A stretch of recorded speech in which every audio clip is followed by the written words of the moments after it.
మెదక్ జిల్లా తూప్రాన్ మండలం పెద్దాపూర్ గ్రామానికి చెందిన మహిళ హత్య కేసును పోలీసులు ఛేదించారు. దాసరి నర్సమ్మ అనే వివాహిత ఇంట్లో గొడవపడి ఈ నెల 3వ తేదీ నుంచి కనిపించకుండా పోయింది. కాగా 5వ తేదీ సాయంత్రం షెరిల్లా గ్రామ శివార్లో నర్సమ్మ మృతదేహం గుర్తించారు. బాధిత కుటుంబ సభ్యులు ఇచ్చిన ఫిర్యాదు మేరకు పోలీసులు కేసు నమోదు చేసి దర్యాప్తు ప్రారంభించారు.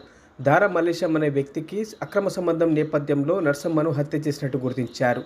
శనివారం నిందితుడు మల్లేశంను అరెస్ట్ చేసి పోలీసులు రిమాండ్కు తరలించినట్టు తూప్రాన్ డీఎస్పీ నరేందర్ గౌడ్ తెలిపారు. 24 గంటల్లో కేసును ఛేదించిన పోలీసులను ఈ సందర్భంగా వారు అభినందించారు. ఈ కార్యక్రమంలో తూప్రాన్ సిఐ రంగకృష్ణ, వెల్దుర్తి ఎస్ఐ రాజు తదితరులు పాల్గొన్నారు. వెల్లూరు గ్రామానికి సంబంధించిన పెద్దాపురం హ్యామ్లెట్కు చెందిన ఆమె. ఈమె వివాహిత మహిళ, 2 పిల్లలు ఉన్నారు. వాళ్ళ హస్బెండ్ తోటి ఉంటుంది.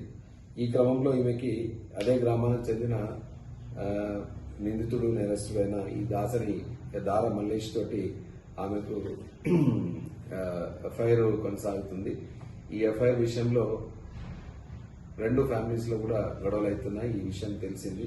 తర్వాత ఈమెను ఈ ఫ్యామిలీస్ కి ఈ గొడవలకి ఈమెనే కారణము అన్న విషయాన్ని ఈ దార మల్లేష్ దృష్టిలో పెట్టుకొని ఆ రోజు 3వ తారీఖు నాడు ఈ విషయంలో వాళ్ళ మధ్యన తీవ్ర మార్నింగ్ వాగ్వివాదం జరిగింది. ఆ వాగ్వివాదం తర్వాత ఈమెను అంతం చేయాలని చెప్పేసి అంతకుముందు నిర్ణయం చేసుకున్న దార మల్లేష్ అందులో భాగంగా ఒక నిర్జన ప్రదేశంలోకి ఆమెను తీసుకెళ్లేసి అక్కడ ఆమెతోటి వాగ్వివాదం జరుగుతున్నప్పుడు ఆమె మెడలో ఈ చలికాలంలో ఆమె ఒక చున్ని శారీలో ఉన్న ఆమె మెడలో ఉన్న చున్నితోనే అక్కడ ఉరి బిగించేసి అక్కడికక్కడే చంపేసి రావడం జరిగింది. ఇది పూర్తిగా ఫారెస్ట్ దగ్గర ఉండడము, నిర్జన ప్రదేశం ఉండడం వల్ల ఎవరు ఇది చూడలేరు. తర్వాత ఈ 3వ తారీఖు నాడు ఈ మహిళ అక్కడి నుంచి కనపడకపోవడంతో వాళ్ళ ఫ్యామిలీ మెంబర్స్ అందరూ కూడా చుట్టుపక్కల తర్వాత వాళ్ళ బంధువులను ఈ ఎంక్వైరీ చేయడం జరిగింది. అంతకుముందు రాత్రి వాళ్ళ ఇంట్లో గొడవ జరగడంతో ఆ గొడవకు మనస్తాపం చెంది బయటికి వెళ్ళిందేమన్న ఒక అనుమానంతో వాళ్ళంతా కూడా చుట్టుపక్కల అందరినీ వెతికే క్రమం చేసేస్తే తర్వాత మొన్న